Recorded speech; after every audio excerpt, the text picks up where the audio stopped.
You've been told that feeling lost means something's wrong with you, that you're behind, broken, falling apart, that you should have it all figured out by now. A clear path, a purpose. But if that were true, why do even the strongest people feel empty at night? Why do you lie in bed sometimes, staring at the ceiling, mind racing, wondering what the point of it all is? The truth is, feeling lost isn't a failure. It's the first step. The doorway. The crack in the illusion that life is supposed to be perfectly mapped out. Buddhist wisdom doesn't tell you to fix yourself. It shows you how to let go of pressure, of judgment, of the constant need to get somewhere. Tonight, you're not going to push those thoughts away. You're going to see through them. You're going to learn that emptiness isn't scary.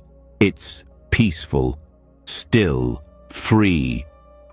The Buddha taught that when we stop clinging, stop resisting, our minds become like a calm lake, clear, quiet, deep. And as you listen tonight, something will shift. The tight grip in your chest will ease. The noise in your head will soften, and you'll feel it. That maybe, just maybe, being lost is exactly where you're meant to be. This isn't just a sleep story. It's a release, a quiet returning to yourself. So if you're ready to stop fighting the fog and start resting in it, let's begin. You've been taught to fear not knowing, to panic when answers don't come, to believe that uncertainty is weakness and confusion is a problem to be solved. But what if that tension in your chest isn't something to fix? What if the space where nothing feels clear is actually the beginning of something important? Not a dead end, but a doorway. A quiet signal that you've outgrown old beliefs and something deeper is trying to break through. Tonight, we're going to walk straight into that space. Not to escape it, but to rest inside it. Because in Zen, not knowing isn't a failure. It's sacred. It's where the mind softens and something wiser begins to speak. When you stop needing all the answers, something inside begins to breathe again. That pressure to always get it right starts to loosen its grip. And in its place, a quiet presence arises. The beginner's mind. In Zen, they call it Shoshin, a state where you are open, curious, and willing to see the world not through the filters of past knowledge, but with fresh eyes. Most people spend their lives collecting certainty like trophies.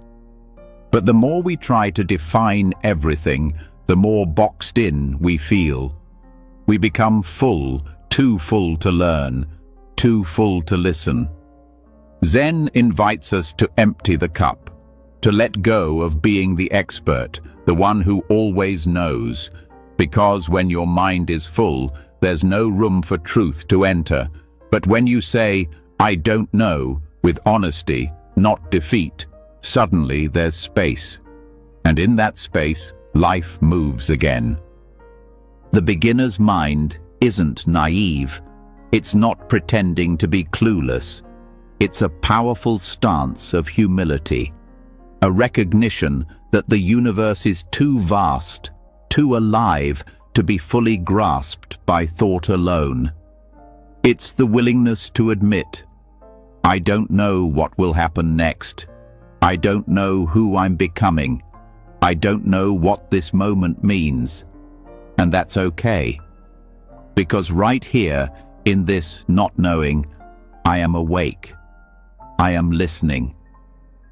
This attitude creates a different kind of intelligence, one that is responsive rather than reactive, a mind that listens before it decides, that notices what is rather than chasing what should be. This is why Zen practice often seems so paradoxical.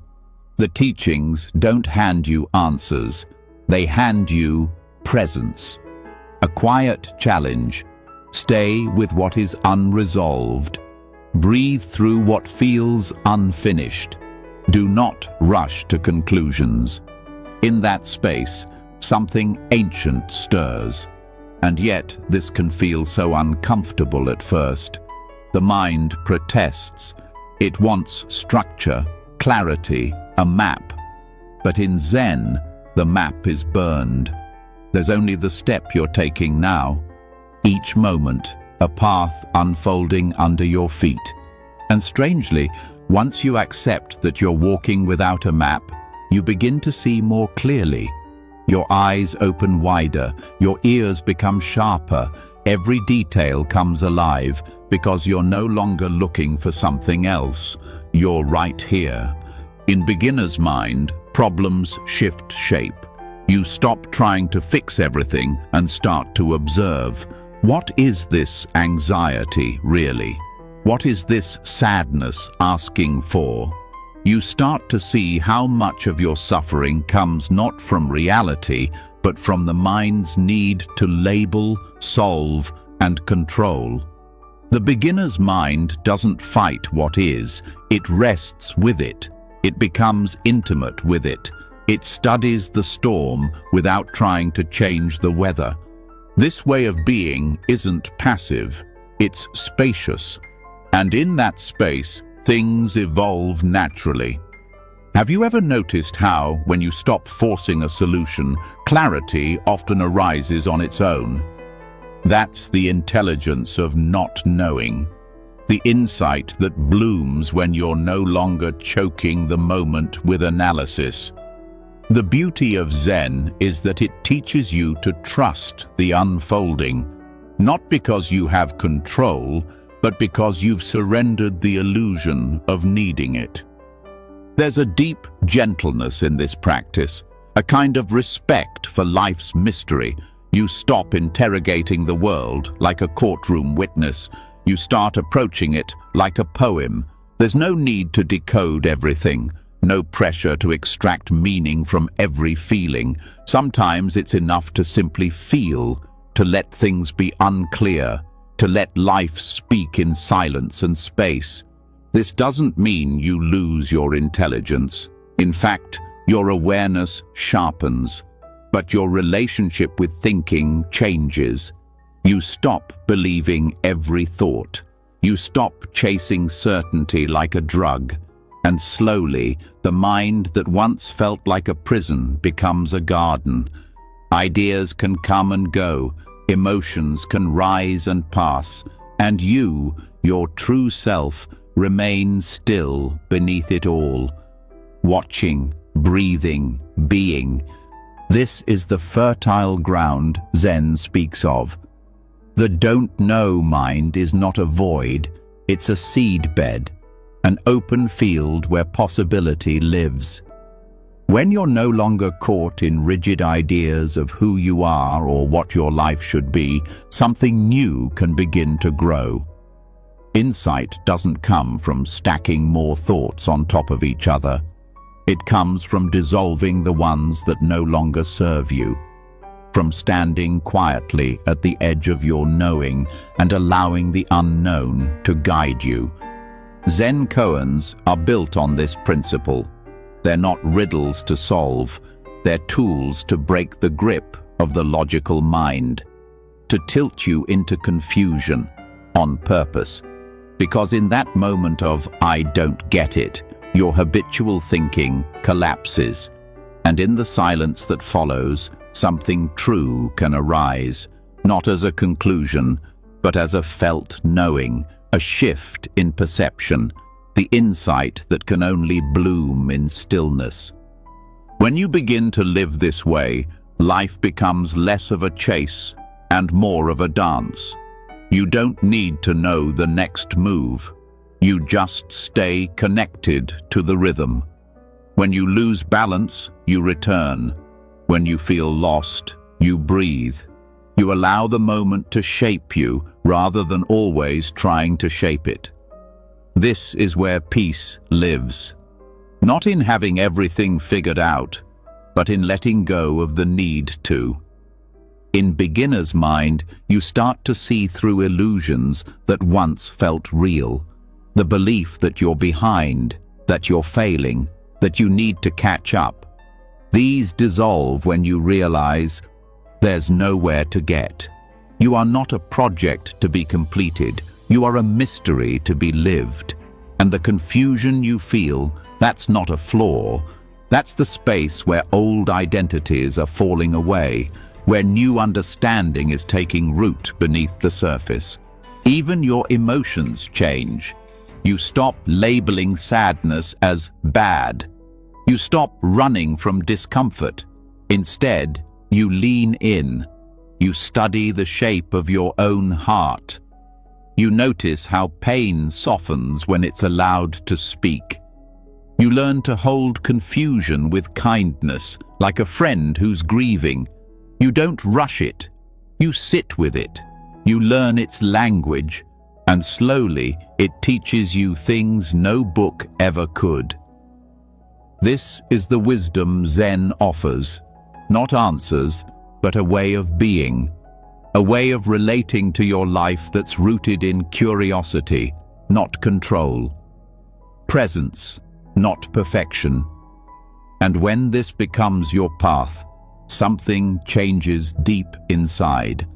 You stop needing to escape. You stop craving distraction. You begin to rest, right here, even in the unknown, even in the dark. Your breathing slows, your shoulders soften. You realize the world doesn't need you to have it all figured out. It only asks that you show up, gently, honestly, willing to be changed by what you meet. That's all.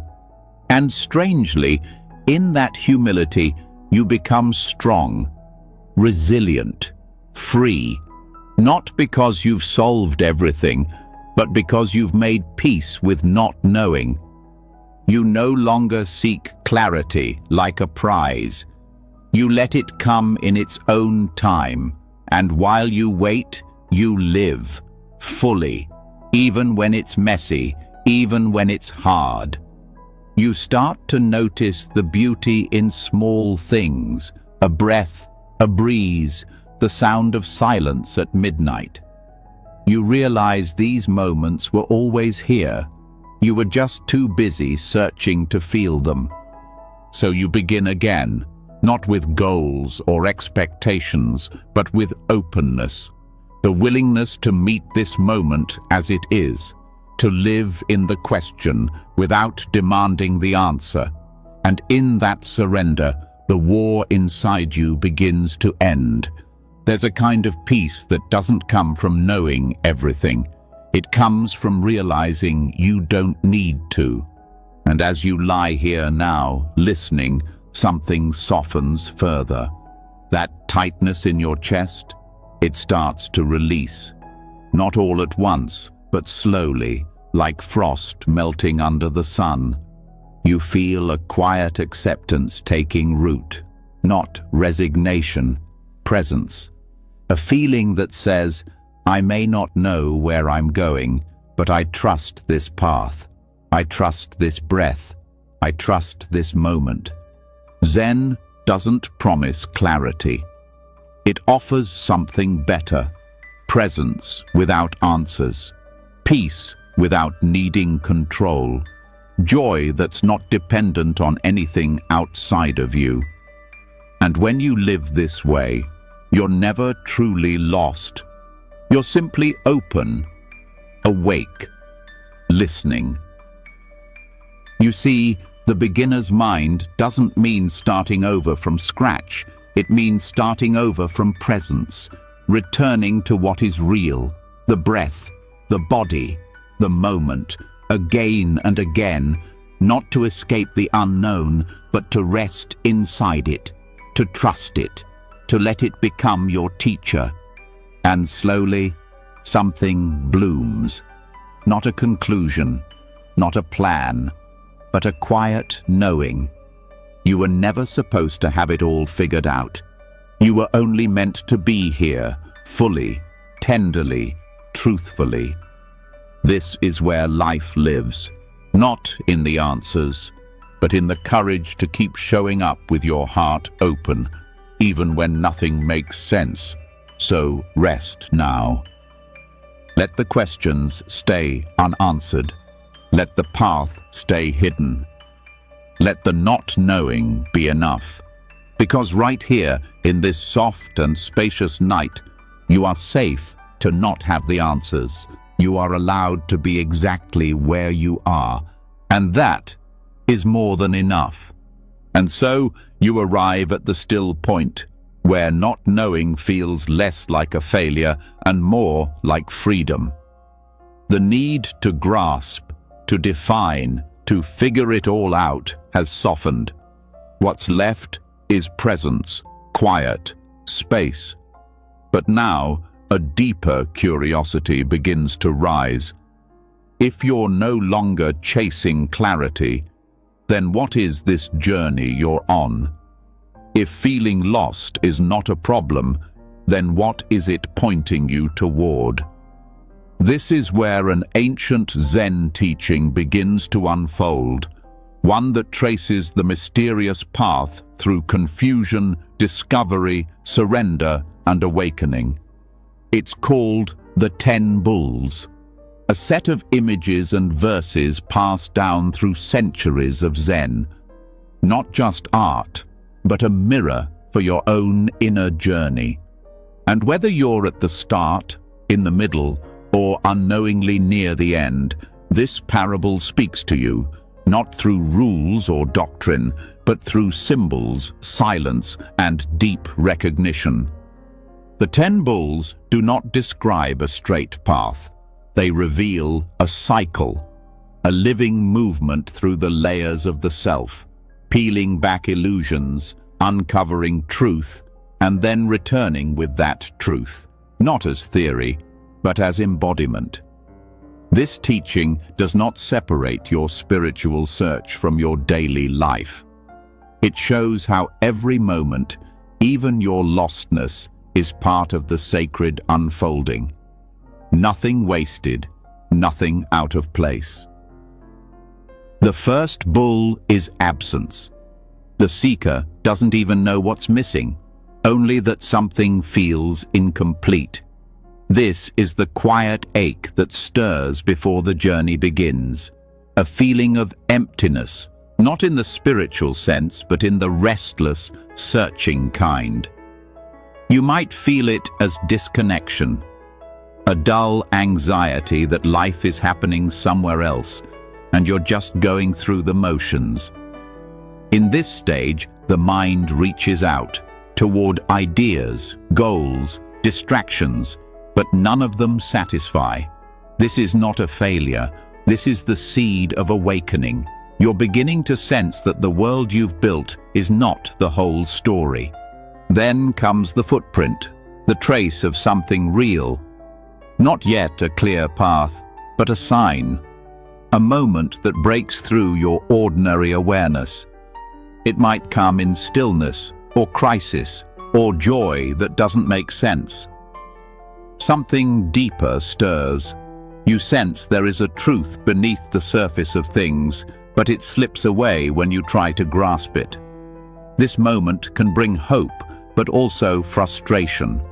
You begin to search, not just for peace, but for what you are, for what's true beyond the noise. Finding the bull is not about success. It's about recognition, a glimpse of your own mind, unfiltered. You see, even for a moment, what drives your suffering. You see how thoughts pull you, how emotions twist you, how desire and fear dance inside you. But rather than turning away, you begin to watch. You realize you are not the thoughts. You are the awareness noticing them. This is the bull, your true nature, seen briefly between the clouds. Catching the bull is messy. This is where the struggle begins. You now know there is more to life than your thoughts, but the habits of mind don't let go easily. Old patterns resist. The ego tightens its grip. You try to meditate, to be still, but your mind runs wild. You try to live with awareness, but anger, judgment, and insecurity keep pulling you back. You may feel like you're failing, but this tension is part of the process. You are beginning to see your own conditioning, not as identity, but as layers. And that seeing is everything. Taming the bull is not about control, but relationship. You stop trying to overpower your mind and start learning how to live with it. You become patient with your distractions. You return to the breath, not to fix yourself, but to build trust. A trust that grows each time you come back, each time you notice, each time you soften instead of react. You are no longer lost in your thoughts. You are walking beside them. A silent witness, steady and kind. Riding the bull is joy. You begin to feel glimpses of ease. Awareness comes more naturally. You find moments of peace that don't depend on external circumstances. You start to enjoy the simplicity of being. Not every moment is bliss, but your center is stronger. You are less shaken by the highs and lows. There is a quiet confidence, not ego, but presence. Life feels less like a battle and more like a dance. You are no longer seeking peace, you are beginning to live it. The bull disappears. This moment can be startling. The self you were trying to awaken is gone. There is no longer a division between seeker and sought. What's left is awareness itself, clear, empty, awake. There are no fireworks here, no grand enlightenment, just a simplicity that is so total it can be hard to explain. You realize that all your efforts to reach truth were only necessary to exhaust the effort itself. What you were looking for was always here, but now you finally see it. The self disappears. The separation between you and life dissolves. No more observer and observed. Only this. Only now. This can feel like floating in space. Free, but disorienting. The mind cannot hold this moment. There are no concepts that fit. You may feel awe. You may feel nothing. Both are valid. What matters is that the illusion of separateness has faded. You are not in the world. You are the world. The breath, the wind, the sound, the silence. There is nothing outside of you and no you apart from it. Returning to the source means returning to the ordinary. But everything is different. You chop wood, carry water, but now there is clarity. No need to seek, no need to name. You eat when hungry, sleep when tired, but your presence is total. You are not trying to be spiritual. You are simply alive, fully, deeply, gently. This is the stage where wisdom becomes invisible. There is no performance, just truth, walking through the world in soft footsteps. Entering the marketplace with open hands is the final return. You do not retreat from the world, you move into it. But now you bring something rare, freedom that needs nothing. You are no longer here to teach or fix or prove. You are here to love, to serve, to embody stillness in motion. You move through crowds with quiet eyes. You speak from the heart. You smile without reason. And in your presence, others feel something shift, not because of what you say, but because of what you are, spacious, present, whole. This entire journey is not about achieving anything. It's about seeing through everything that kept you from what already is. The 10 bulls do not take you somewhere else. They bring you home, to this breath, this body, this moment.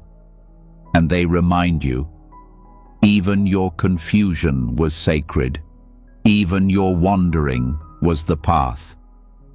Every lost step, every doubt, every question was part of your unfolding.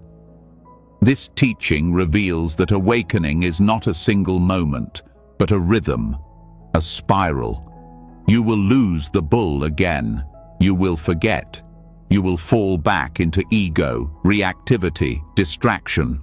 But now you know the way back. You've seen the trace, you've touched the truth, and it never leaves you. Even when your mind is clouded, your heart remembers. Even when you feel alone, something inside is quietly steady. You learn that every stage is valuable, that there is no superior place to stand. Whether you're glimpsing the bull for the first time or walking back into the world with open hands, you are living the Dharma. There is no rush, no timeline, only the invitation to stay close to your own experience, to let it unfold with trust and curiosity. Zen doesn't ask you to believe, it asks you to look, to see for yourself. And what you see may change everything. Because once you've tasted presence, even for a breath, you know there's something deeper than fear, deeper than identity, deeper than all the thoughts that cloud your sleep. The 10 bulls aren't just a map of spiritual awakening. They're a reminder that even when you don't know where you are not off course. Even when you feel like nothing makes sense, you are still on the path. Confusion is not the opposite of truth. It's often the doorway to it. So when you feel lost, again, don't panic. Breathe, watch, listen. The bull is always near, sometimes hidden, sometimes running wild, sometimes sitting quietly beside you, waiting to be seen. Let this be your practice, not to chase it, but to notice, to stay with yourself gently, to live each moment as if it contains the whole truth, because it does. There is nothing more to seek, nothing more to fix, only this, the breath, the presence, the silence that holds it all. And within that silence, you are already home. So much of what shapes your life never began with you. Thoughts arise, emotions stir, decisions get made. And yet, sometimes it all feels foreign, as if you're reacting from a place you can't name. Even after catching glimpses of clarity, even after returning to presence, the pull of old habits remains. You notice that certain patterns repeat themselves, no matter how awake you try to be. Something deeper is at play, something older than memory, yet alive in every choice. This is where we turn toward the Yogacara understanding of the mind, not to escape responsibility, but to finally see what has been quietly shaping you from the inside out. In Yogacara philosophy, the mind is not just a stream of passing thoughts. It's a layered field where every experience, every perception, action, intention plants a seed. These seeds, called bija, don't disappear. They settle into the depths of consciousness, stored in what's known as the alaya vijnana, the storehouse mind. Long after the event is over, the seed remains. It waits, conditions come together and it sprouts again. Sometimes as a thought, sometimes as a mood, sometimes as a full-blown identity you didn't even know you were carrying. This teaching does not blame, it illuminates. It says, what you're feeling today may be the fruit of something planted long ago, by you, or even before you. The anxiety, the self-doubt, the restlessness may not be personal flaws, but ripples from unseen causes. The path to freedom, then, isn't just trying to control the surface. It's about seeing into the roots, understanding what seeds are present in your mind and how they're being watered. Every reaction has a seed behind it, the sharp word that slips out when you're tired, the fear that tightens your chest in moments of uncertainty, the urge to compare, to prove, to run. These responses didn't appear from nowhere. They've been conditioned by repetition, by culture, by the small and large traumas of life. And unless these seeds are seen, they keep growing, not because you're failing, but because you're unaware. But here's the most important part. Seeds are not fixed. They don't define you. They respond to care, to attention. And just as a harmful seed can grow through neglect, a wholesome one can bloom through nourishment. When you start to recognize what's happening inside you, not just the thought itself, but the flavor of it, the feeling underneath it, you begin to know your inner garden. You start to see which emotions arise frequently, which thoughts are sticky, which moods linger longer than they need to. This isn't judgment. This is awareness. This awareness becomes powerful when you realize that not every seed needs to be fed. You don't have to follow every anxious thought. You don't have to argue with every critic in your head. Just noticing a pattern without feeding it is already an act of transformation, like refusing to water a weed. Eventually, it loses strength. This is not repression, it's wisdom, a choice to tend to your mind with clarity instead of compulsion. And the opposite is also true. You can feed what is beautiful. A moment of gratitude, no matter how small, plants a seed. Kindness toward yourself, toward others, is a seed. Every time you return to the breath, instead of reacting with anger, you plant presence. When you forgive, when you speak truthfully, when you pause before reacting, you're creating conditions for different outcomes. Even if it doesn't feel dramatic, it matters. Seeds are quiet, but they grow. Over time, this becomes a discipline of inner care. You watch your mind not as a judge, but as a gardener. You start to learn the weather patterns inside you. Which thoughts appear on cloudy days? Which emotions signal old wounds? You stop being surprised by your reactions and instead become curious. You create space, and in that space, freedom starts to grow. Yogacara also teaches that seeds influence perception itself. You don't just see the world as it is, you see it through the filter of your stored impressions. Two people can witness the same event and have completely different experiences. Why? Because their minds are seeded differently.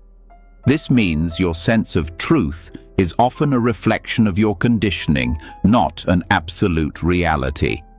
Recognizing this breaks down the rigid grip of your opinions. It humbles you, and it opens you to compassion for yourself and for others who carry different seeds. Understanding this shifts the way you deal with conflict. Instead of fighting over who is right, you begin to wonder what seeds are shaping this person's perception. You ask what unseen pain might be driving their actions. You stop expecting people to behave as if they share your history. This doesn't mean accepting harm, it means seeing clearly. responding from wisdom, not reaction. This teaching also brings a new lens to your suffering. The feelings that overwhelm you, the moods that trap you, they are not you. They are seeds sprouting in the conditions of this moment. When you identify with them, you suffer. But when you recognize them as temporary formations, you create space. You become less entangled. You can feel deeply without drowning. One of the most healing aspects of this view is that it allows you to hold your past with compassion. Maybe you look back and wonder why you acted the way you did, why certain choices keep repeating, why change is so hard. The answer, at least in part, lies in the seeds, some planted when you were young, some inherited from generations before you. When you understand this, you stop blaming yourself for the momentum you were born into. You stop expecting instant change, and you start working gently, patiently, from the roots. This doesn't mean surrendering to fate. It means recognizing the scope of transformation. That real change doesn't just happen at the surface level. It happens deep in the storehouse, through repetition, through care, through presence. Each time you choose patience over anger, honesty over avoidance, stillness over distraction, you are altering the seedbed of your future, slowly but surely. Meditation in this tradition becomes more than just relaxation. It's a way of accessing the storehouse. When you sit quietly and observe your thoughts, your emotional patterns, your mental habits, you are facing the seeds directly. You begin to recognize which ones arise most often, which ones come without invitation, and which ones you've been feeding without knowing. This is where real spiritual work happens, not in escaping thoughts, but in studying them. You begin to know which inner voices come from old wounds, which fears were passed down from parents, from culture, from history, and once seen, they lose some of their grip, not instantly, but gradually, as if the light of your attention softens their roots. This is not easy work. It requires honesty, patience, gentleness. But over time, you start to feel less controlled by your mind. You become more responsive, less reactive, and your suffering becomes a teacher, not a punishment.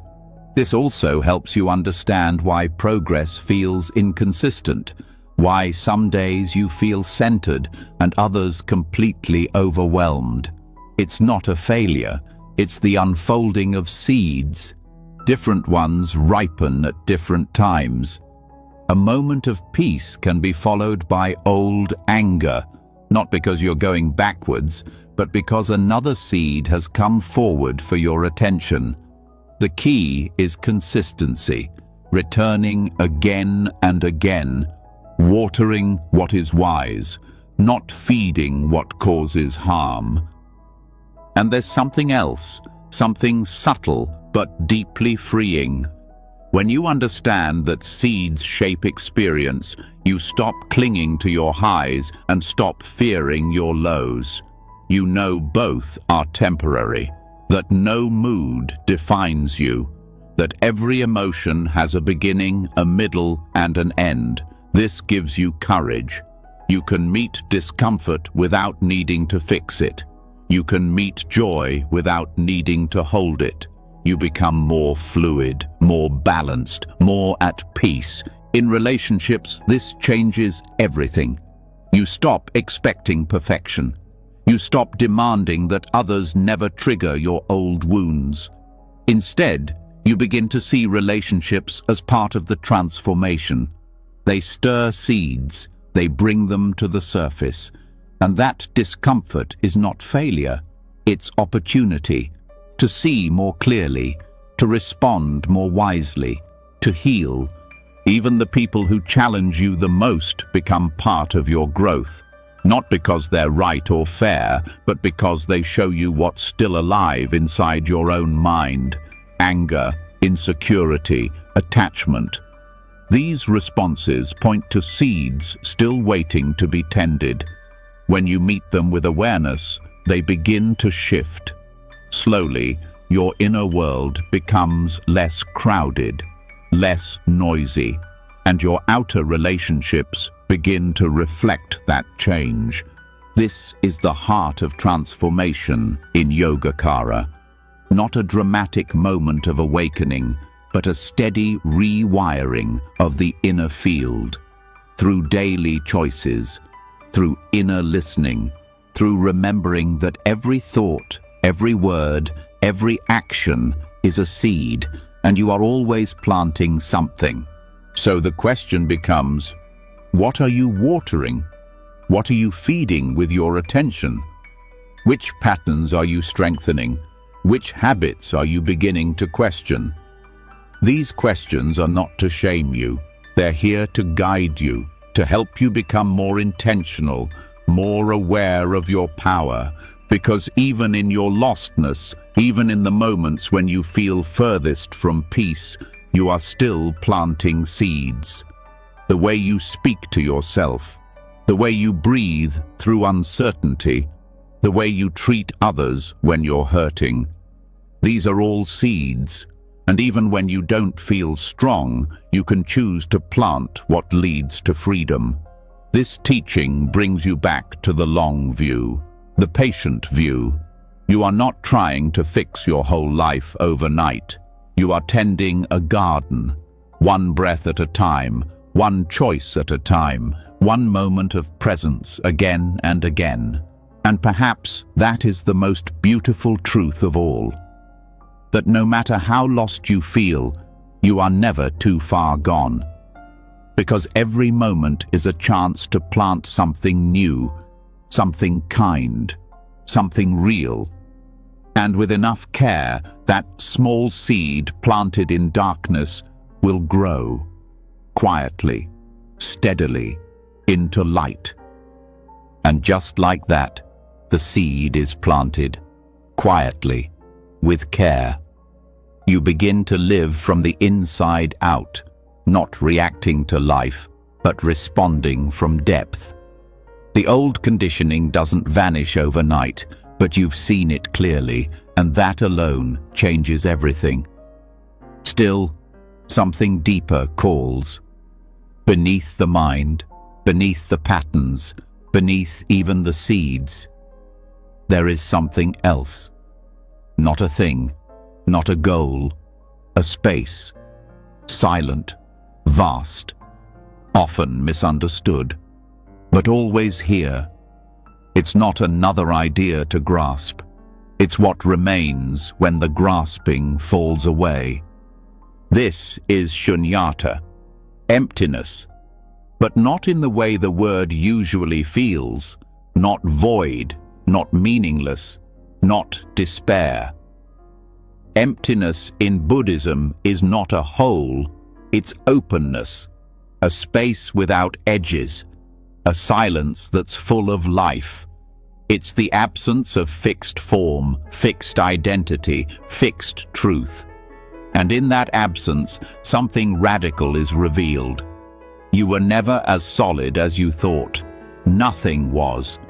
This realization is not meant to destroy meaning. It's meant to dissolve illusion. The illusion that things exist independently, permanently, from their own side. The belief that you are a fixed entity moving through a stable world. When you really begin to see this, the grip loosens. The stories, the roles, the labels, they start to float. And in their place, something softer arises. Presence, not defined, not explained, just known by its quiet. Many people fear emptiness because they think it erases the value of life. But that fear only comes from misunderstanding. Emptiness is not a denial of life. It's life without clinging. It's love without control. It's awareness without the need to name. What you lose in certainty, you gain in freedom. The kind of freedom that doesn't depend on the world behaving the way you want it to. When the mind rests in shunyata, it stops fighting for position. There is no longer a need to be right, to win, to protect an identity. Without the walls of me and mine, there is less to defend, less tension, less fear. You begin to meet each moment not with conclusions, but with openness, not trying to hold anything still, just being with what is. And in that space, compassion deepens, because without a fixed sense of self, the boundary between you and others becomes thinner. Their pain is not separate. Their joy touches you more easily. Empathy is no longer an effort. It becomes the natural response of an unguarded heart. Emptiness doesn't make you cold, it makes you tender. Because you are no longer trying to be anything, you are simply here. This experience is not always dramatic. Often it's subtle. A shift in how you see, a softening in how you listen. A moment where the usual sense of separation fades and what's left is just presence. No label, no inner commentary, just the unfolding of experience, moment to moment, without a center, without resistance. Even suffering changes in this space. Pain still arises, of course it does, but it doesn't stick in the same way. Without a solid self to cling to it, pain becomes sensation, experience. Something to meet with care, but not something to become. This isn't denial, it's clarity, a quiet clarity that lets the heart stay open, even in grief, even in loss. And the same is true for joy. You don't need to possess it to feel it fully. You don't need to fear its ending. Joy, too, is empty. Not in a hollow way, but in a free way. It comes, it goes. You bow to it without needing it to stay. And in doing so, you are no longer a hostage to conditions. You are free to love what is, as it is. This freedom can be disorienting at first. The mind wants something to hold, a belief, a purpose, a structure. But shunyata is not nihilism. It doesn't say nothing matters. It says nothing is fixed. And that includes meaning. You are free to create meaning, but you're no longer trapped by it. You see meaning as a living thing, not a final truth. That shift changes how you live. You stop asking, what is the meaning of life, as if there is one final answer to be discovered. Instead, you ask, how can I meet this moment fully? And the moment answers you, not with words, but with a quiet pulse that runs through everything, a knowing that doesn't need explanation. Shunyata also changes your relationship with time. When there is no fixed self to defend or promote, the urgency to become someone fades. You're no longer rushing toward a future identity. You begin to relax into the present, not because you're giving up, but because you're waking up. You start to see how much of your suffering came from trying to hold on to what was never yours to keep. In this space, death itself begins to feel different, not as a final failure, but as part of the unfolding. The ego fears death because it believes it is the end. But shunyata reveals that what you are has no fixed beginning or end. What dies is the story.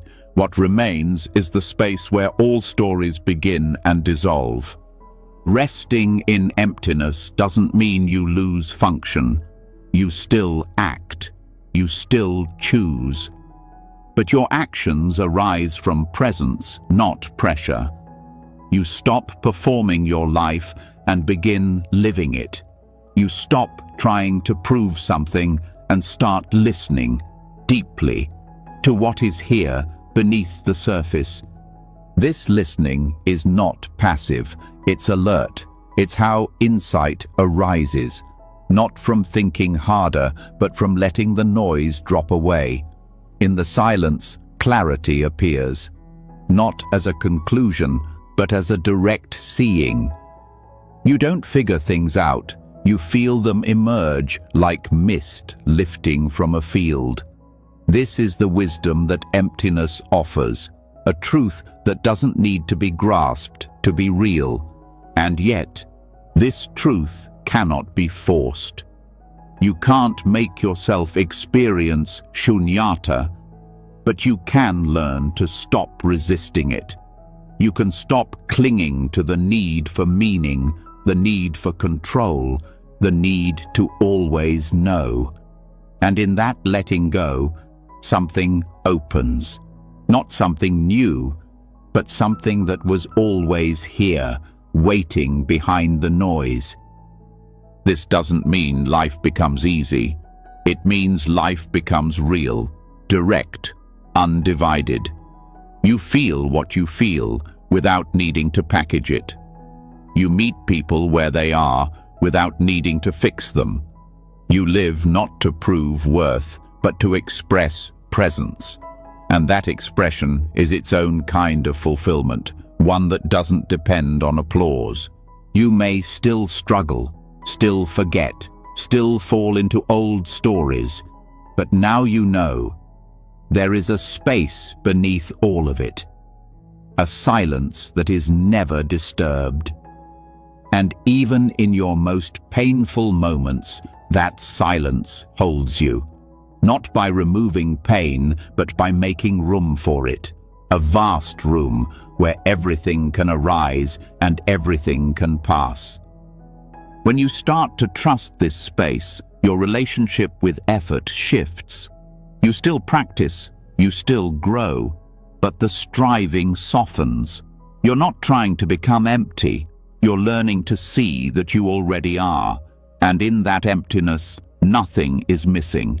Because nothing is fixed, because everything is alive. This is not a cold truth, it's a warm one. Emptiness is what allows connection. Without fixed borders, life flows. Without rigid definitions, love becomes expansive.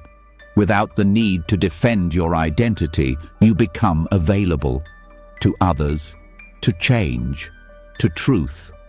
Not because you've given up on self, but because you've seen through it. And this seeing brings peace. Not the peace of comfort, but the peace of openness, of not needing to hold everything together, of trusting that the ground beneath your feet doesn't have to be solid for you to walk. That life doesn't have to be understood for you to belong. This is shunyata, not a concept, not a belief, a lived reality, a space that can hold your joy, your grief, your uncertainty, your beauty, a space that asks nothing from you, but that offers everything, once you stop trying to possess it.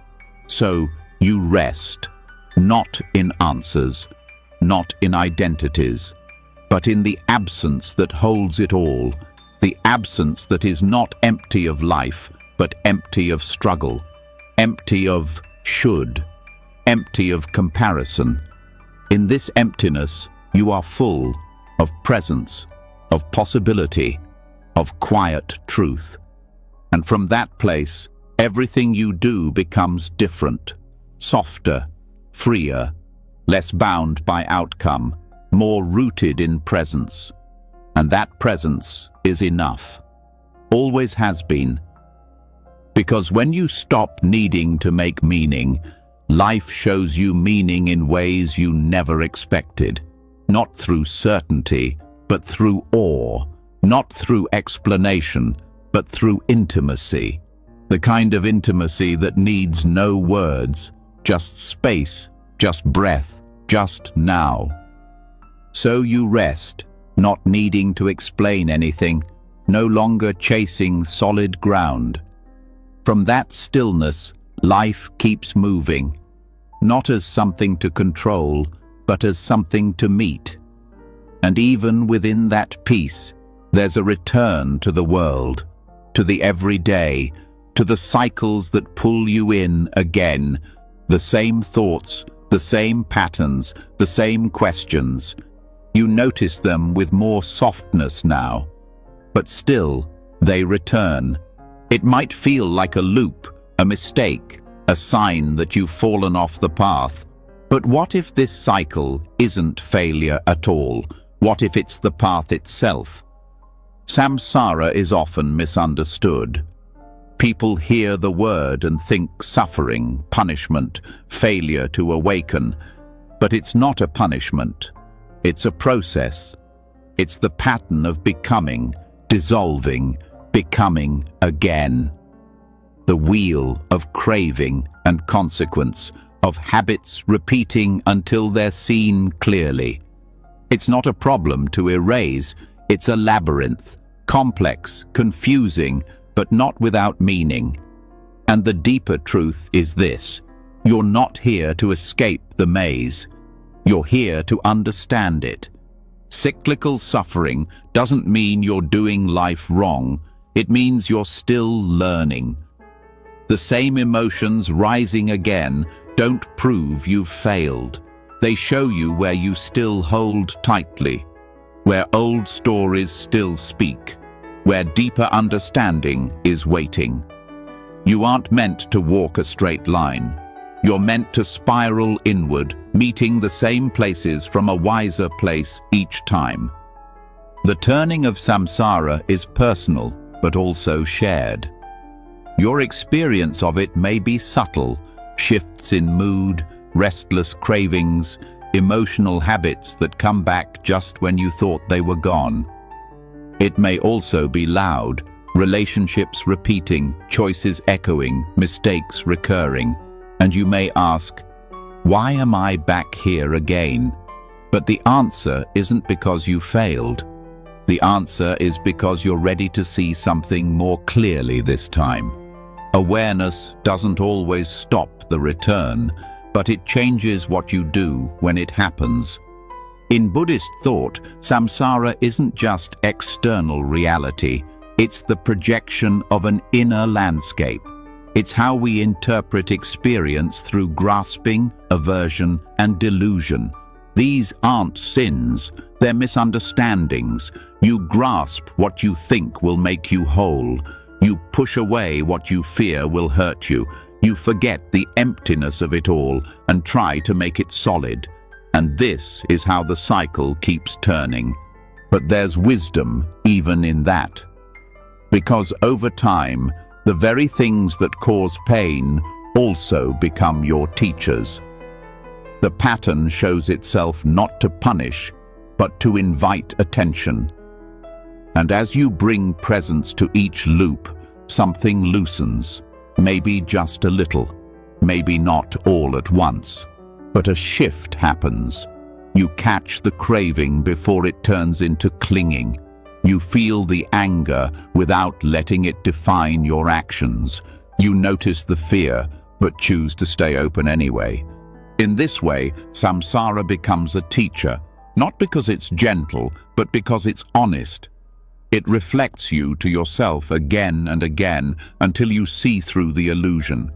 The pattern isn't random, it's precise.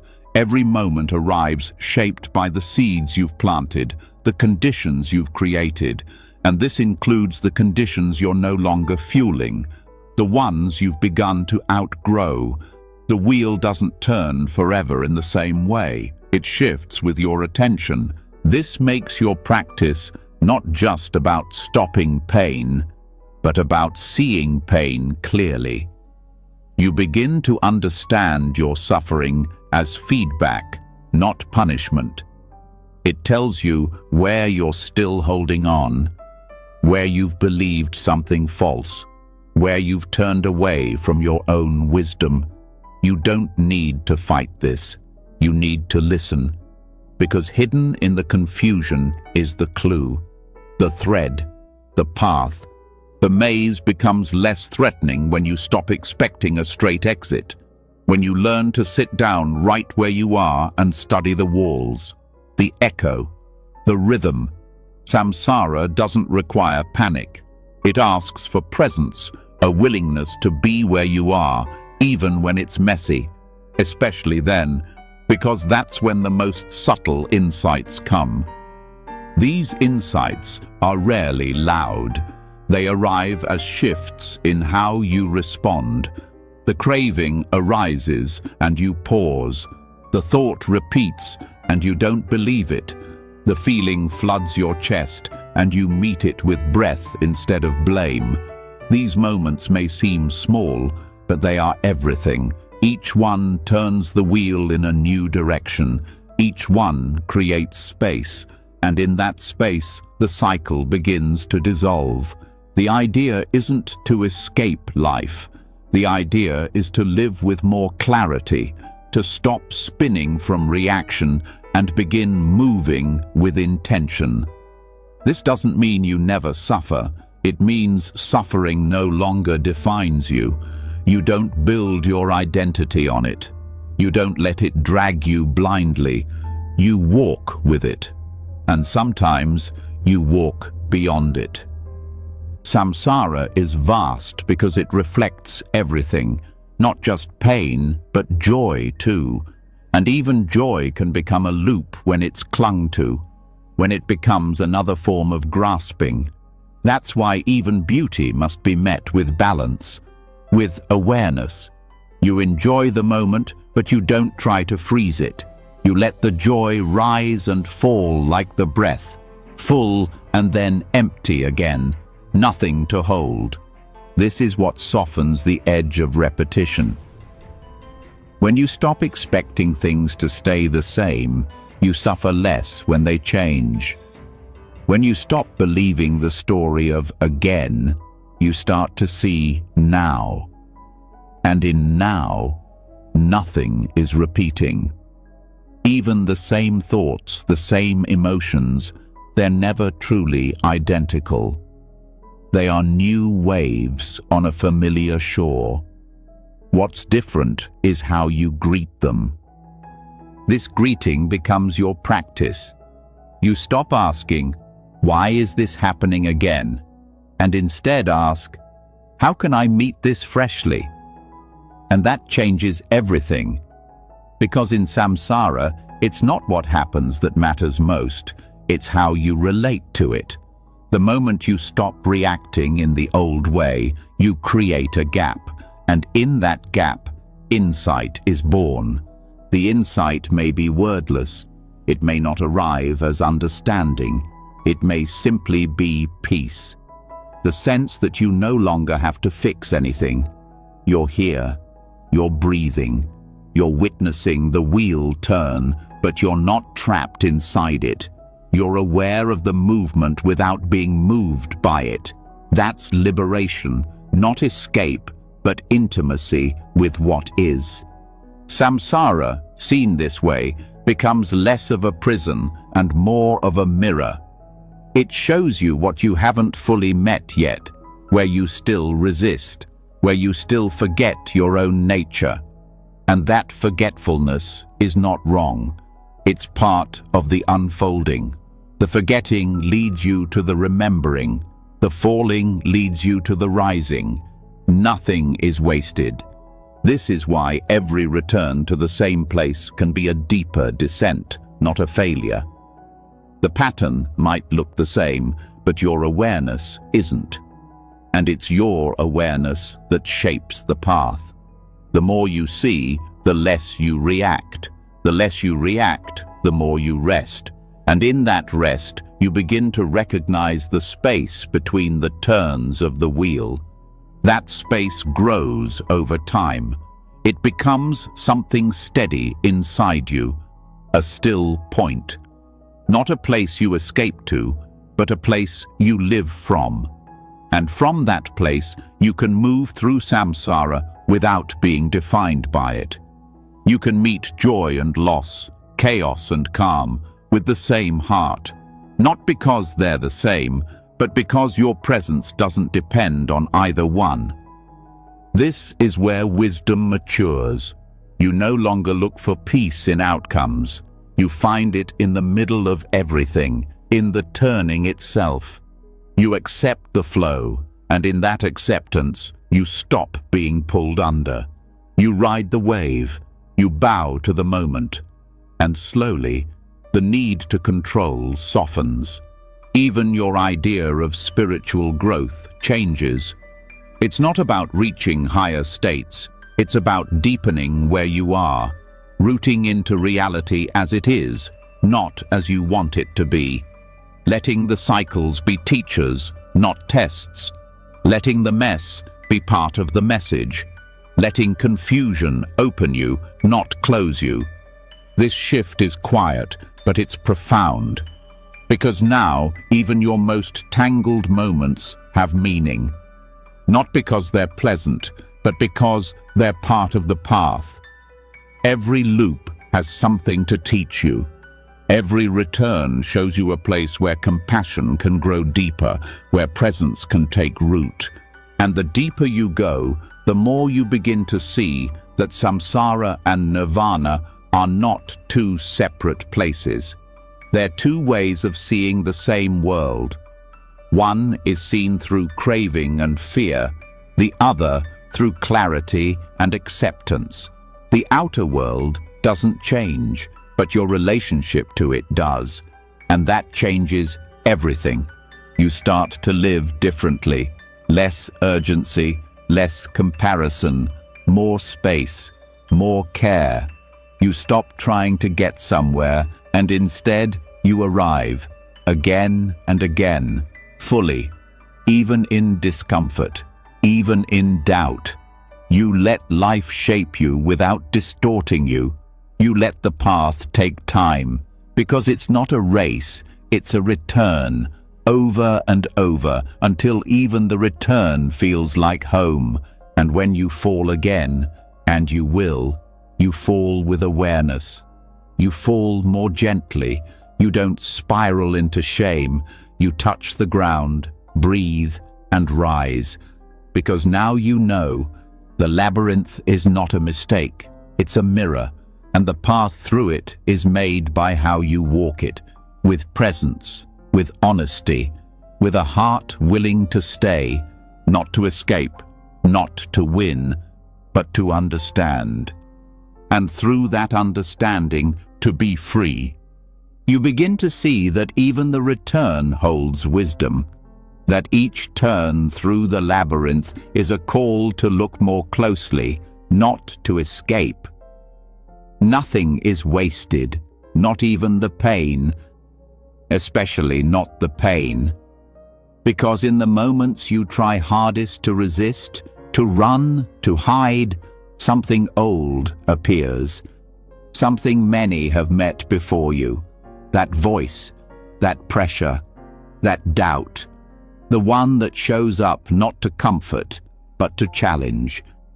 In Buddhist tradition, this presence has a name, not to blame, but to recognize, Mara, often misunderstood as evil, as the enemy. But what if Mara isn't just here to tempt or destroy? What if Mara is the mirror you've been avoiding? Mara appears in many forms, not always dramatic, sometimes as boredom, as self-pity, as the thought that you'll never be enough, sometimes as ambition dressed in spiritual language, other times as the voice that says you've already failed, so why bother continuing? Mara doesn't need horns or fire. Mara uses your own mind. Doubt, desire, fear, fatigue, each one a thread he weaves into your thoughts until they feel like truth. But they are not truth. They are invitations, not pleasant ones, but necessary. The Buddha didn't conquer Mara by force. He didn't banish him with violence. He did something more radical. He saw him, named him, and stayed. Over and over Mara would appear, trying to push the Buddha off his seat under the Bodhi tree. And each time, the Buddha would simply say, "I see you, Mara. No fear, no fight, just awareness." And Mara would vanish, not because he was destroyed, but because he was no longer hidden. This is the key. Mara operates in shadows, in avoidance, in the stories you don't want to question. The more you run, the stronger he seems. But when you turn toward him, without panic, without judgment, his shape begins to dissolve, because Mara thrives on unconsciousness. He feeds on unexamined beliefs. Once you bring light to them, they lose their grip, not instantly, not easily, but steadily.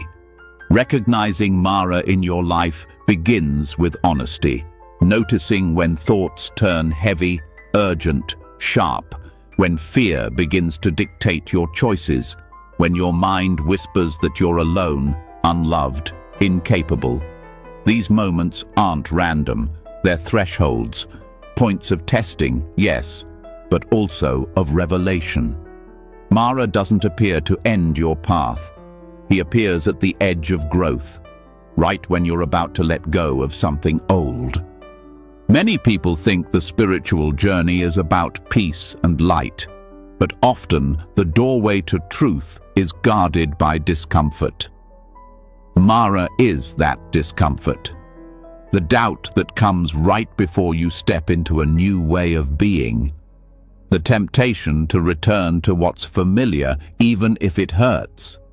The urge to numb, to blame, to quit.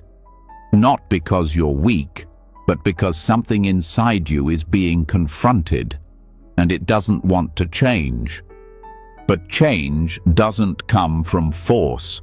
It comes from clarity, from sitting with your confusion instead of trying to silence it, from meeting your resistance not with shame, but with curiosity. What is this thought protecting? What part of me still believes I am not enough? What would happen if I didn't believe this voice? Mara's greatest trick is making you identify with your lowest moments, making you believe the doubt is yours, that the anger is who you are, that the fear means you should stop. But when you begin to observe instead of merge, something powerful happens. You create space.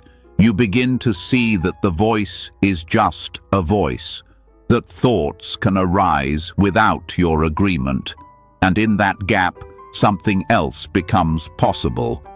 This is where Mara becomes a teacher, not because he offers wisdom, but because he reveals your unhealed places, the sharp corners of the self still built on fear, the identities still defended by ego. He doesn't offer compassion, but he shows you where compassion is needed.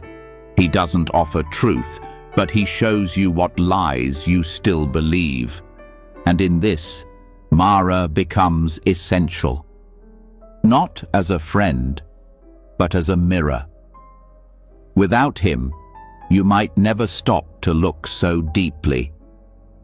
You might think your surface peace was enough.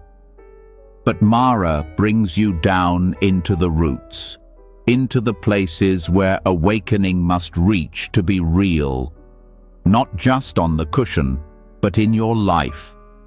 In the moments when love feels risky, when forgiveness feels impossible, when patience feels too slow. Mara teaches through disruption, through the thoughts that shake you, through the feelings you don't want to feel, But his presence means something is alive in you. Something is shifting. If there were nothing to awaken, Mara would have no reason to come. The more devoted you are to truth, the more subtle his forms may become. He's not always loud. Sometimes he appears as fatigue when you sit to meditate. Sometimes as a feeling that your practice isn't doing anything. Sometimes as the thought that others are further ahead and you'll never catch up. All of these are lies. Not because the feelings aren't real, but because the conclusions they lead you to are incomplete. Mara offers shortcuts, escapes. He tells you comfort is better than growth, that safety is better than honesty, that distraction is better than presence, and when you're tired, those offers sound good. But if you listen closely, you'll notice something hollow in them, something that doesn't satisfy. That's the clue. That's when you know it's not truth speaking. Truth speaks differently. It doesn't rush. It doesn't shame. It waits. Quiet. Constant. Underneath the noise. And when you stop reacting to Mara, you can hear it again. Not in grand answers, but in breath. In stillness, in the part of you that knows what matters even when your mind forgets.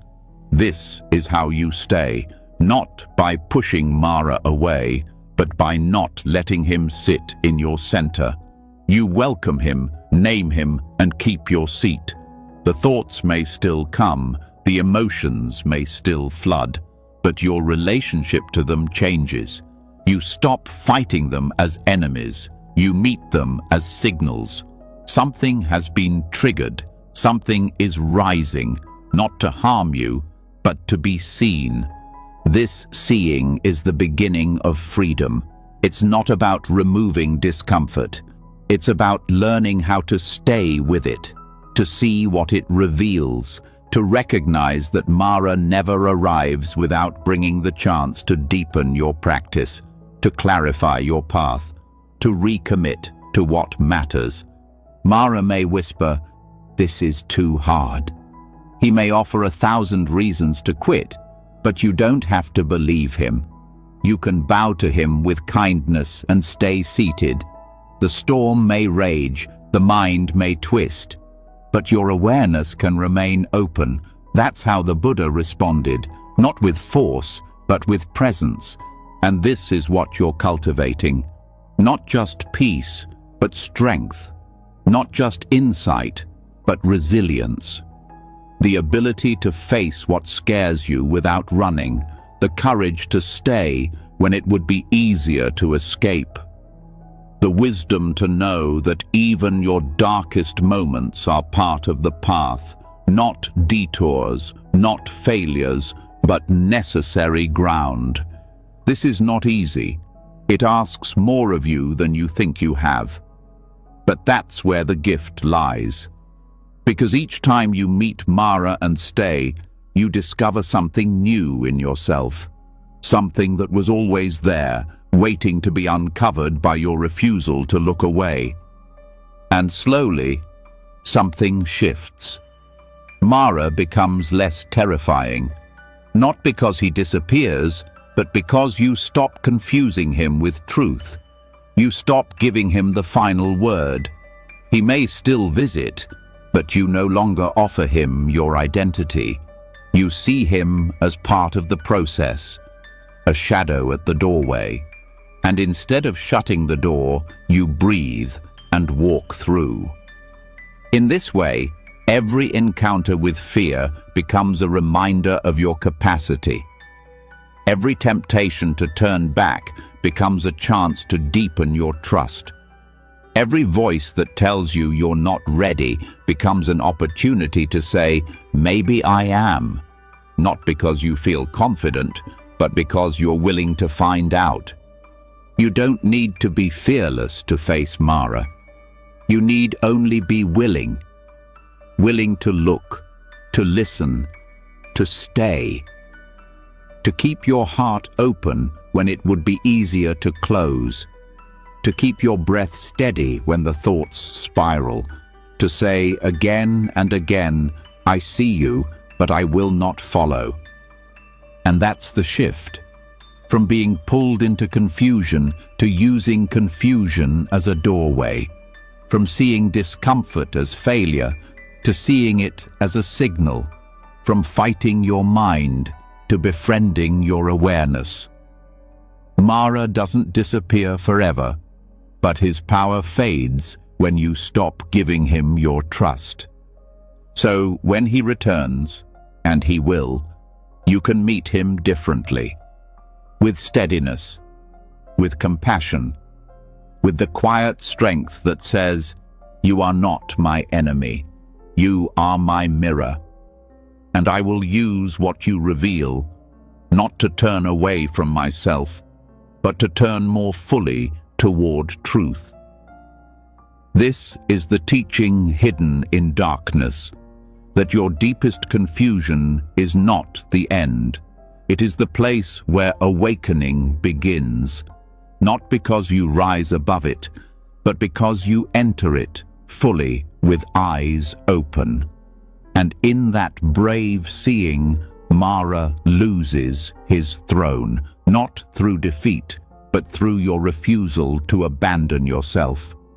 Even when you see through Mara, even when you stop letting fear dictate your steps, something inside still reaches.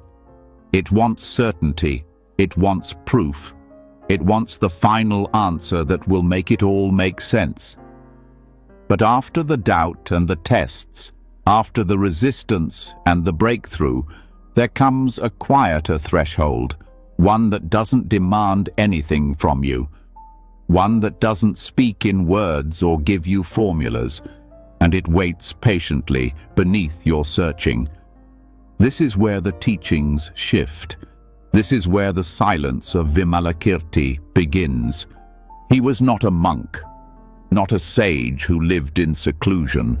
He was a layperson, a householder, someone who walked through the noise of the world. But his clarity cut deeper than scholars, deeper than arguments. And when the most revered disciples were sent to question him, he answered in a way that shattered categories. He said nothing. Not out of ignorance, not out of evasion, but because silence was the only response that matched the depth of the question. When you reach the edge of conceptual thought, silence becomes the only true language. It doesn't offer you information. It offers you direct contact with the mind before labels, with the truth that cannot be wrapped in logic. Not because logic is bad, but because it has limits. And those limits become clear when your need for explanation has exhausted itself. Silence is not avoidance. It's intimacy without words. It's a way of meeting reality that does not divide it into parts. It sees without defining. It feels without controlling. And in that openness, a different kind of knowing arises. One that cannot be quoted, but can be lived. One that cannot be captured, but can be trusted. This kind of silence is not the absence of sound. It's the absence of struggle. It's what remains when the mind stops demanding resolution, when it no longer insists that every feeling be explained, every experience labeled, every question answered. In this space, the need to fix dissolves. You stop measuring your progress. You stop performing your path. You simply rest in what is here. The silence Vimalakirti offered wasn't passive. It was a response more powerful than debate. It exposed the limits of doctrine. It showed that ultimate truth is not something you hold, it's something that holds you. And once you begin to taste that, the urge to argue fades. The hunger for conclusions softens. You don't need to win anything. You begin to live more fully, because you're no longer trying to wrap life in neat explanations. This does not mean you stop thinking. It means thinking no longer owns you. You can use the mind like a tool, but you no longer confuse it with reality. You know when to speak and when to stop. You recognize when words help and when they divide. And this changes how you communicate, not just with others, but with yourself. Inner silence doesn't mean the mind stops producing thoughts. It means you stop clinging to them. They pass like clouds. You feel them arise, but you don't build identity around them. You stop trying to narrate every moment. You let the present unfold without needing to capture it. And in that surrender, you find a peace that thinking cannot reach. This is not about becoming numb. It's about becoming clear. Because in silence, you start to hear more. The subtleties of experience, the quiet feedback of your body, the underlying tone of your emotions. Words can hide truth. Silence reveals it. And the longer you can stay in that space, the more naturally wisdom arises. Not as a conclusion, but as a quality of presence. In many traditions, silence is treated as a retreat from life. But here, silence is not withdrawal. It's full participation without resistance. It's being so present that nothing extra is needed. You're not spacing out, you're arriving completely. You don't need a script. You don't need to analyze. You need only to feel the fullness of now. That kind of silence teaches you more than books ever could, because it teaches from within, from direct contact with what is real, not filtered through opinion, not diluted by interpretation, just raw, quiet presence. And once you learn to rest in that, you no longer fear not having the right words. You trust the experience. You let it be enough. Vimalakirti's silence was not a tactic. It was transmission. It pointed to something beyond form, to a truth that lives inside you already, but it gets buried under noise, mental noise, emotional noise, social noise. The silence cuts through it, not violently, but like clear water dissolving the dust. It doesn't need to argue. It simply shines, and that shining touches others. You begin to notice how your presence affects the world more than your ideas, how the energy you carry matters more than what you say. You learn to speak less and mean more. You learn to listen with your whole being, not just your ears. And people feel it, even if they can't name it. They feel the steadiness in you, the lack of agenda, the quiet respect for what is real. This way of being creates space in relationships. You don't jump in to fix. You don't rush to explain. You wait. You hold space for others to find their own wisdom. You trust that truth doesn't always need your defense, that sometimes the best answer is your full attention. Even in your inner life, this changes things. When pain arises, you stop dissecting it. You feel it fully without needing to describe it. You let it move. When joy arises, you let it glow without trying to hold it still. Silence gives everything room to breathe, and from that breath, insight blossoms. This silence is not fragile. It's strong. It can hold your confusion, your doubt, your grief. It can hold joy without turning it into a goal. It doesn't need certainty to be steady, and that steadiness becomes your ground, especially in moments when nothing makes sense. You may find that your spiritual path begins to simplify. You no longer chase mystical experiences. You stop collecting philosophies. You return to the basics: breath, body, presence. You realize that truth isn't something you arrive at. It's something you recognize, and that recognition happens in stillness. This stillness is not always peaceful at first. It can feel raw, exposed. You may see things you've avoided. You may feel the echo of pain that words once protected you from. But if you stay, if you breathe, that rawness becomes clarity. You stop defending yourself from life. You let it meet you. And in that meeting, something shifts. You don't need life to explain itself. You trust its rhythm. You let it unfold without needing control. You listen more, react less. You ask fewer questions, not because you've given up, but because you're learning to let the answers arrive in their own time. You start to see that silence is not a pause between truths. It is a truth. A living, breathing field where everything finds its place. Not fixed, but fluid. Not static, but full of possibility. And in that field, you begin to live differently. You don't need to name every stage of your growth. You don't need to prove your insights. You carry them like a lamp in the dark, quiet, steady, enough. You meet life as it is, without needing it to reassure you.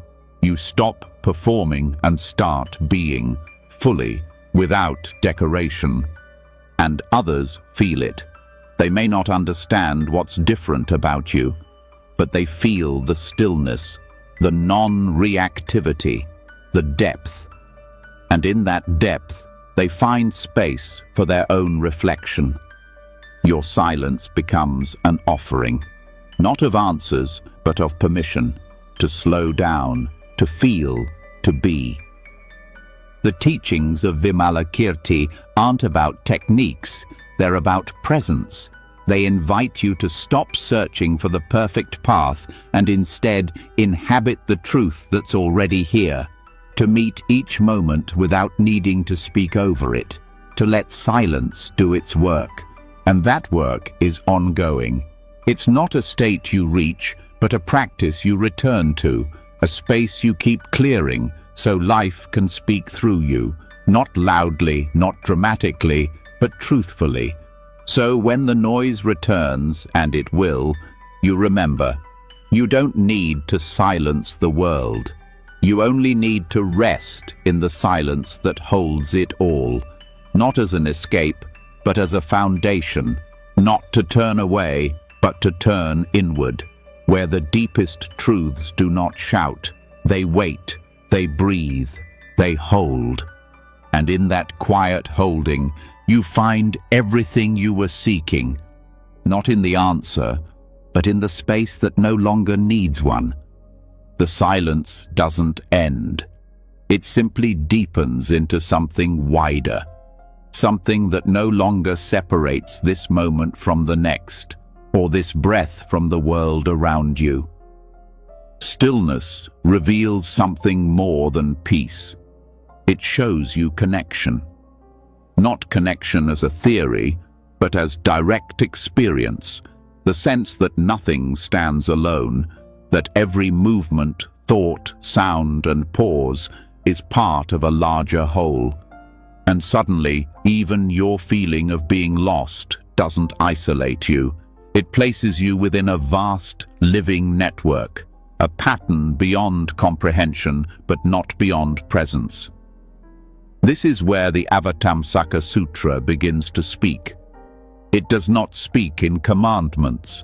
It paints visions, layered, infinite, interwoven worlds, each one reflecting all the others. A single leaf contains galaxies. A single thought ripples through time. The text does not try to make sense in the way the linear mind demands. It expands your sense of what's possible. It opens you to a world where your life is not separate from anything else, where everything you touch, feel, think, and do exists inside a net of boundless reflection. This teaching isn't meant to overwhelm, it's meant to reorient, to shift your perspective from separation to total intimacy. Because when you're caught in confusion, it's easy to feel like you've stepped off the path, as if there's a map you've failed to follow. But the Avatamsaka reveals there is no single path. There are infinite threads, and they all meet. Every step you take, no matter how uncertain, intersects with countless others. You are never outside the web. Even your detours belong. In this vision, a single action holds weight far beyond its appearance. A kind word, a silent prayer, a simple pause before reacting. Each one sends vibrations through the entire network of life. You begin to realize how deeply interwoven everything is, that your thoughts are not confined to your skull, that your attention moves into the world, that nothing is just personal. Every emotion, every movement affects the shape of the whole. This teaching invites a kind of reverence for the ordinary, not because it romanticizes daily life, but because it reveals its depth. Washing a bowl becomes sacred not through ritual, but through awareness of its place in the total fabric of existence. The bowl, your hand, the water, the intention behind the movement, all of it reflects the entire cosmos. The sutra does not separate the spiritual from the physical. It brings the sacred into every detail. You begin to see that being lost is not a problem to solve. It is part of a larger rhythm. Like a wave that rises and falls, your not knowing is a phase of connection. You may feel disconnected, but the web holds you. It does not need you to understand it. It simply includes you. The sutra teaches that nothing ever falls out of reality. Nothing is wasted. Nothing is excluded. Even your doubt, your wandering, your silence, they all echo across the net. The image of Indra's net, often associated with this sutra, shows a vast web with a jewel at every crossing. Each jewel reflects all the others. Each reflection contains infinite reflections within it. You are one of those jewels. But you are not just reflecting others, you are being reflected too. Your confusion appears in others' stories. Your healing helps shape someone else's unseen turning point. You are both the receiver and the mirror. Never alone, always seen. This view changes your sense of responsibility, not through guilt or pressure, but through awe. Every moment becomes a chance to support the whole. Every small act becomes meaningful. You begin to live with more care, not because you're afraid of doing wrong, but because you felt the weight of interconnection. You know that nothing you do is isolated, that how you treat yourself, how you speak to others, how you respond in private, all of it matters. But this doesn't lead to perfectionism, it leads to gentleness. Because you see that everyone is caught in the same net, everyone is learning, everyone's suffering echoes through the same strands, and so does everyone's love. There is no clean break between light and dark, between clarity and confusion. There is only the shifting dance of causes and conditions, each moment unfolding in response to all the others. You stop needing to be the center of the story. You stop needing to be the hero. You let go of the illusion that your journey must stand out to be real. Instead, you begin to feel the beauty of your smallness, not as insignificance, but as part of something vast and shared. Your experience matters precisely because it is not separate. And the moment you stop isolating it, it becomes medicine. For you and for the whole. This medicine spreads not through effort, but through presence. When you sit with your sadness fully, it ripples as permission for others to do the same. When you breathe through your fear with tenderness, you help soften the edge of fear in the collective. The Avatamsaka Sutra doesn't promise you control, it offers you belonging, a sense that what you are matters not because of your success, but because of your sincerity.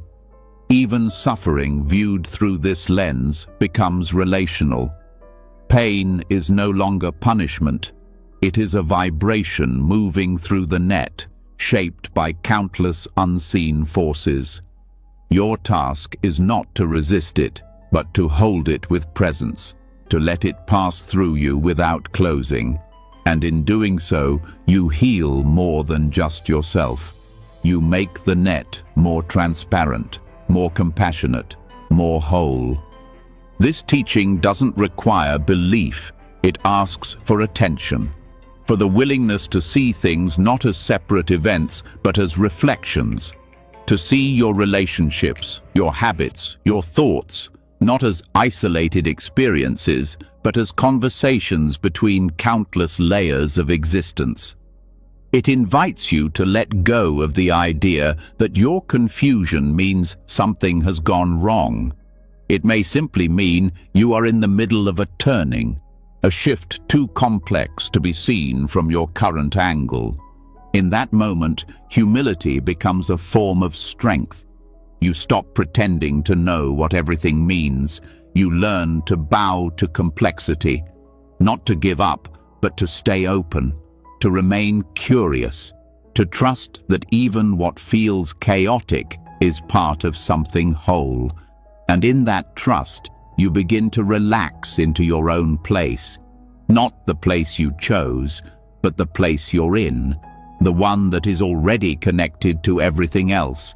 The sutra speaks of bodhisattvas who move through countless worlds, each one nested within another, not as fantasy, but as a way to speak about the complexity of experience, that even a simple conversation may hold layers you cannot see, that one act of kindness may ripple through dimensions of being, that your presence here, now, might be the result of lifetimes of effort, not just yours, but others.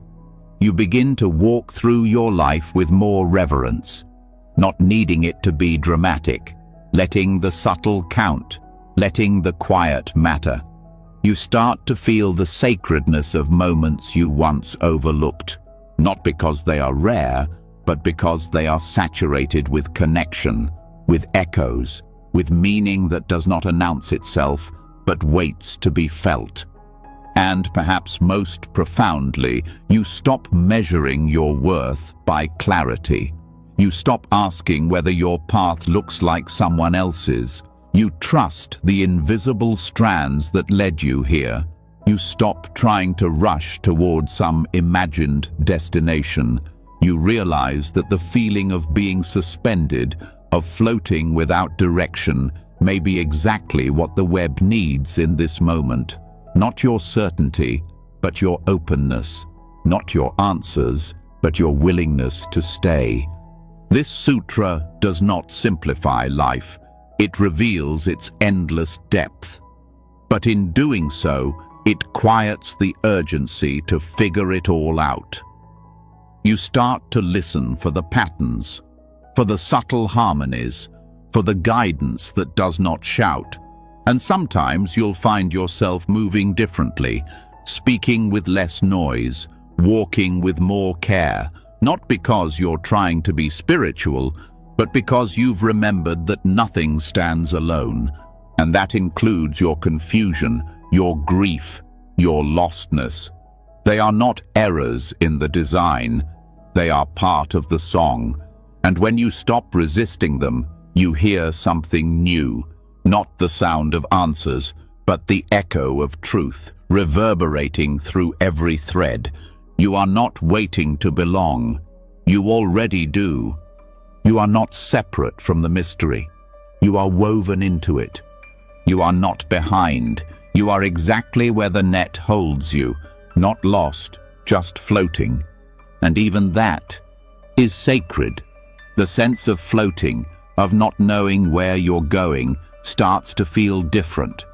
Less like failure, more like being part of something beyond your control, but not beyond your care. You begin to understand that being here, in this body, in this moment, with this heart, is not an accident. It's part of a great unfolding. Every experience you've had, every choice, even the ones you regret, has shaped the conditions of now. This isn't a story of randomness. It's the quiet rhythm of dependent origination, not a theory of blame, but of deep, intricate causality.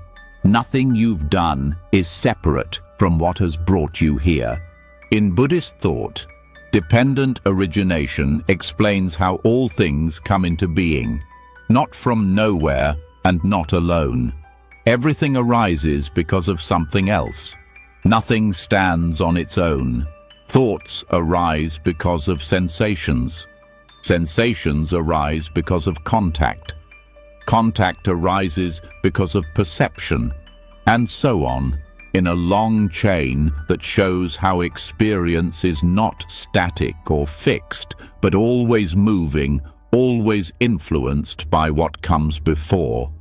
This includes every so-called wrong turn. They are not separate from the path. They are the path.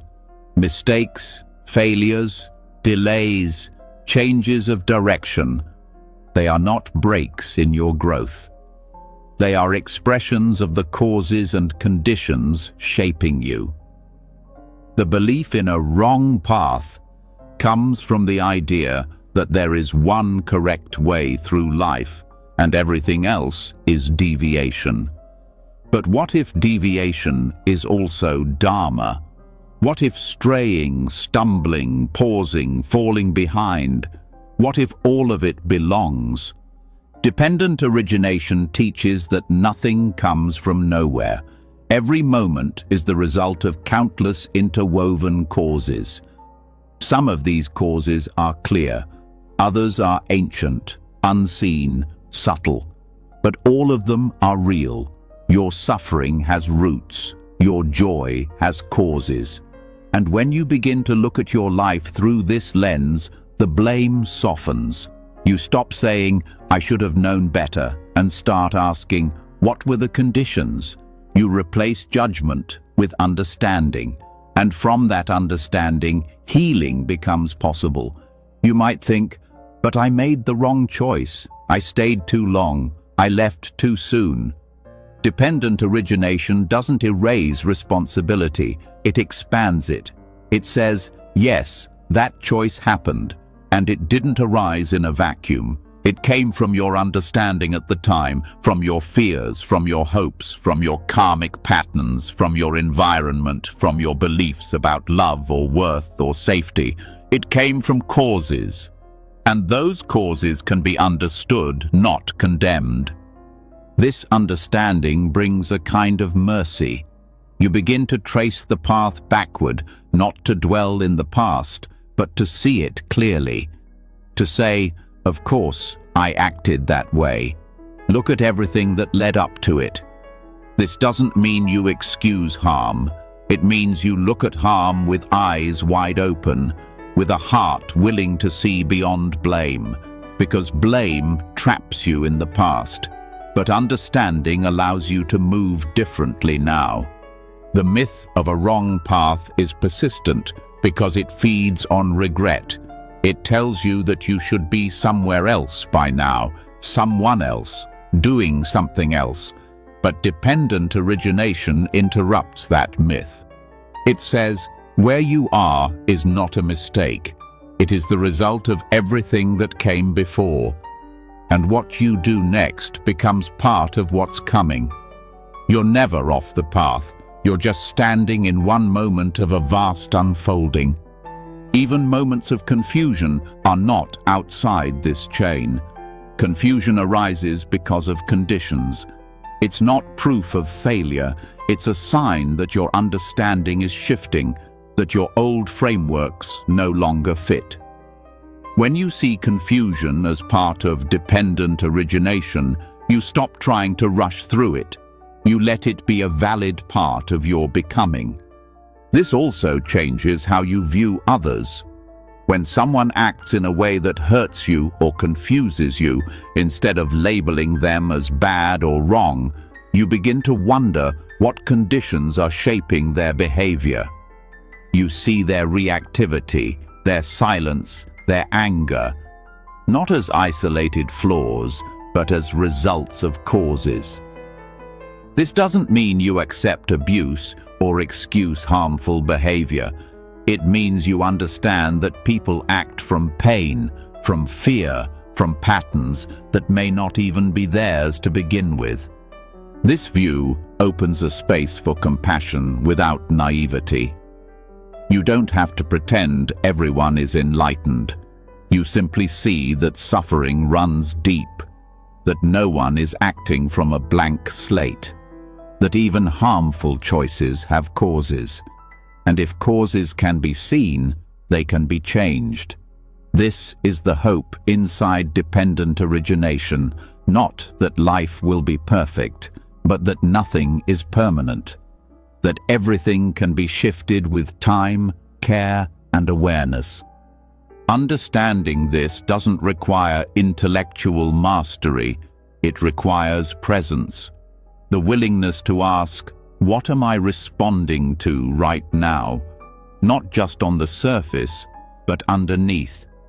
Am I reacting from old fear, from unmet need, from inherited beliefs? These questions are not about self-criticism, they are about clarity. The more you trace the cause, the more space you create for a new response. And in that space, choice returns, not the illusion of control, but the reality of participation. You begin to see that how you respond now becomes part of what arises next. You stop living on autopilot. You begin to shape your life not from fear of the past, but from attention to the present. This is karma not as punishment, but as pattern. And patterns can be transformed. You also begin to see that some turns you thought were detours were actually turns toward truth. You may have lost something you thought you couldn't live without, only to discover a deeper freedom. You may have failed in one plan, only to uncover a more honest path. These aren't stories of redemption, they're stories of unfolding, of causes you couldn't see until they ripened, of paths you couldn't recognize until you walked them. There is no final view. Dependent origination is not a fixed system. It's a living recognition that nothing exists by itself. And because nothing stands alone, everything is open to influence, to care, to change. You are not trapped by your past. You are shaped by it, yes, but you are also reshaping it right now with how you meet this breath, this thought, this silence. This understanding can bring immense relief. You stop trying to go back and rewrite your story. You stop punishing yourself for choices made under pressure. You stop holding yourself hostage to who you were. Instead, you begin to relate to your past with tenderness. You start to say, I was doing my best with what I knew, and now I know a little more. This humility becomes strength. Not the kind that dominates, but the kind that stays steady in change. You don't cling to being right. You stay open to new information. You let yourself be a student of life, forever learning the shape of causes and their fruits. And through that learning, you suffer less. Not because life becomes easier, but because your mind becomes softer. You stop demanding that your path look impressive or linear. You stop measuring yourself by speed or success.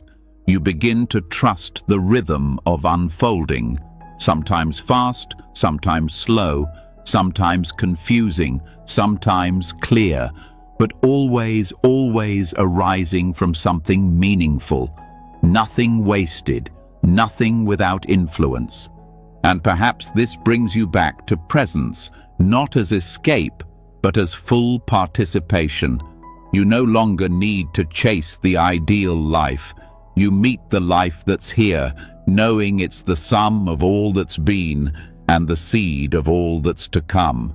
You meet it with honesty, with care, and with the quiet faith that even your next step, uncertain as it may be, belongs. You don't need to know the full pattern to trust that there is one. You don't need to see the whole web to feel where you're held. You walk, breath by breath, letting each movement be part of something real, not perfect, not final, but real. And in that realness, your path, every twist, every pause, becomes sacred. Not because it was always right, but because it was always yours. So you stop trying to correct the story. You no longer chase the version of life that never made a mistake. You begin to trust that where you've been is where you were meant to be, not as destiny, but as honest causality. With that understanding, the pressure lifts. You can stop rehearsing the past and start responding to the present. But even in that new awareness, another question arises. What happens when the life you thought was secure starts to fall apart? What if comfort isn't safety at all, but illusion? What if the moment you feel most lost is the moment you're actually stepping out of a trap?